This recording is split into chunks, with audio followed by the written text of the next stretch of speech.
শেখ, গুরুত্বপূর্ণ একটি বিষয় বলবেন। আমরা কবর খননের সময় জি। এটা আসলে সুন্নাহ পদ্ধতি কি? আমাদের দেশে তো বিভিন্ন নিয়মে কবর খনন করা হয়। অত্যন্ত গুরুত্বপূর্ণ বিষয়। কবর খননের দুইটা পদ্ধতি আছে। জি, একটা লাহদি কবর, এটাকে বলা হয় বগলি কবর, অর্থাৎ কিছুটা খনন করে তারপর সাইডে নিয়ে যাওয়া। সাইডে।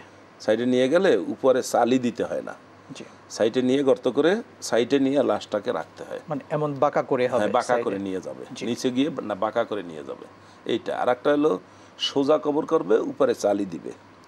তো যেভাবেই করুক, কিন্তু নিচে যখন লাশকে যেখানে রাখা হবে সেই জায়গাটা একটু ঢালু করে রাখবে, জি, যেন লাশ রাখার পরে তার বডি বা তার মাথা মুখটা কিবলার দিকে ফিরানো থাকে। জি, যেমন আমাদের বাংলাদেশ থেকে আমরা এখানে কবর দিই, উত্তর দিকে মাথা দিয়ে দক্ষিণ দিকে পা রেখে তার কবরে রাখা হয়। তাই সেই হিসাবে তাকে ডান কাতে রাখা হবে, জি, তাহলে পশ্চিম দিকটা ঢালু করতে হবে।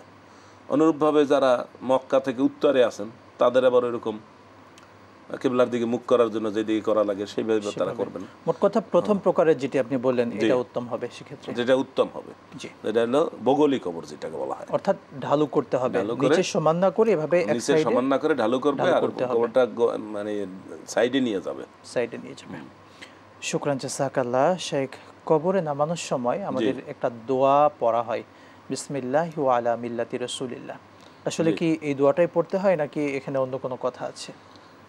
হ্যাঁ, এটা কবরে রাখার সময় যে আপনার যেটা বললেন এরকম দোয়া পড়তে হয় যে বিসমিল্লাহ ওয়া আলা মিল্লাতে রসুলিল্লাহ অথবা বিসমিল্লাহ ওয়া আলা সুন্নাতে রসুলিল্লাহ, জি, এই কথাটা বলতে হয়।